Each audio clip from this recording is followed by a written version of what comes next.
បើសិនជាបងប្អូនចង់ចូលរួមលេងបាល់ទាត់ហើយបងអត់ទាន់មានក្រុមឬក៏បងមិនដឹងថាចង់ទៅវឹកហាត់ឬក៏លេងនៅទីណាបងអាចតាក់ទងមកកាន់ក្រុមបាល់ទាត់ឥន្ទ្រីខ្មៅតាមរយៈ page ក៏បានតាមរយៈមិត្តភ័ក្តិដែលយើងដឹងថាគាត់ហាត់នៅឥន្ទ្រីខ្មៅយើងអាចតាក់ទងគាត់មកហាត់បានព្រោះនៅឥន្ទ្រីខ្មៅយើងអត់កំណត់ឬក៏អត់ប្រកាន់ថាតើបងប្អូនលេងល្អតើបងប្អូនពូកែបានយើងយកបងប្អូនមកវឹកហាត់ទេគឺយើងផ្ដល់សិទ្ធិស្មើគ្នាឲ្យយុវជនទាំងអស់បានចូលរួមលេងបាល់ទាត់ទាំងអស់គ្នាសំណូមពរទៅកាន់អាណាព្យាបាលទាំងអស់យើងចូលរួមលើកទឹកចិត្តយុវជនក្នុងការលេងកីឡាអាចប្រភេទកីឡាអីក៏ដោយអាចមួយប្រភេទសម្រាប់ជីវិតរបស់ពួកគាត់បើសិនជាបានលេងជាកីឡាបាល់ទាត់ក៏កាន់តែប្រសើរព្រោះកីឡាបាល់ទាត់ជាកីឡាមួយដែលមានប្រជាប្រិយទូទាំងពិភពលោកសម្រាប់សម្ភារៈអ្វីដែលយើងជារឿងមែនទែនទៅសម្ភារៈរបស់យើងគឺខ្វះខាតយើងអត់ទាន់បានមានជាការឧបត្ថម្ភក៏ដូចជាថវិកាក្នុងការដែលយើងទិញសម្ភារៈថ្មីទេដូច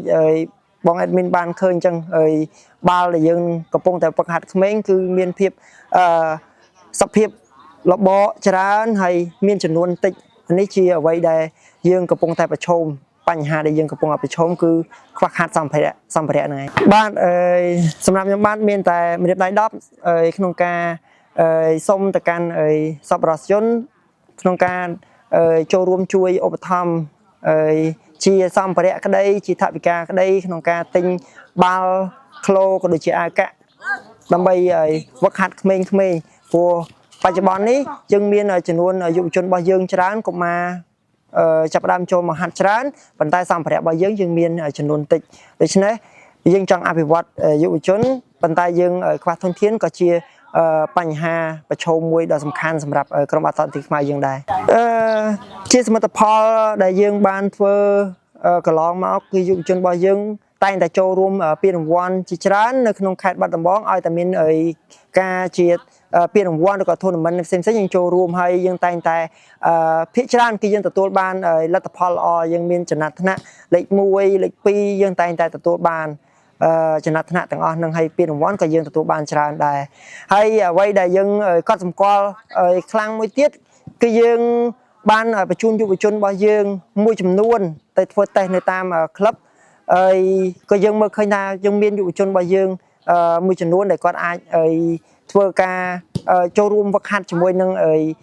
ថ្នាលយុវជននៅក្លឹប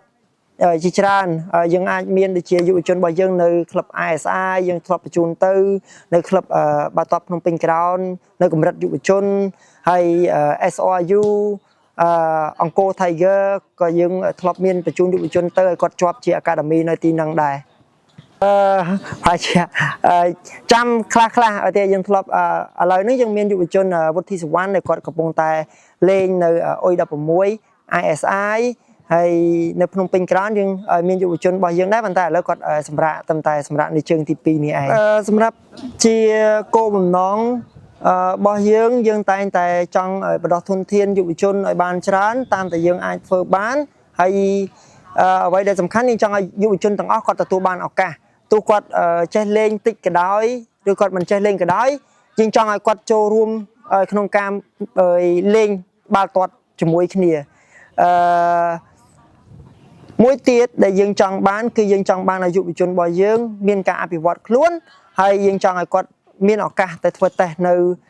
ក្លឹបអាជីពបានកាន់តែច្រើនកាន់តែល្អអរគុណជាចុងក្រោយសូម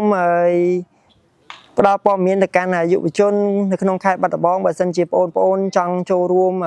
លេងបាល់ទាត់ហើយបងអត់ទាន់មានក្រុមឬក៏បងមិនដឹងថាចង់ទៅវឹកហាត់ឬក៏លេងនៅទីណាបងអាចតាក់ទងមកកាន់ក្រុមបាល់ទាត់ឥន្ទ្រីខ្មៅតាមរយៈ page ក៏បានតាមរយៈមិត្តភ័ក្តិដែលយើងដឹងថាគាត់ហាត់នៅឥន្ទ្រីខ្មៅយើងអាចតាក់ទងគាត់មកហាត់បានព្រោះនៅឥន្ទ្រីខ្មៅយើងអត់កំណត់ឬក៏អត់ប្រកាន់ថាតើបងប្អូនលេងល្អតើបងប្អូនពូកែបានយើង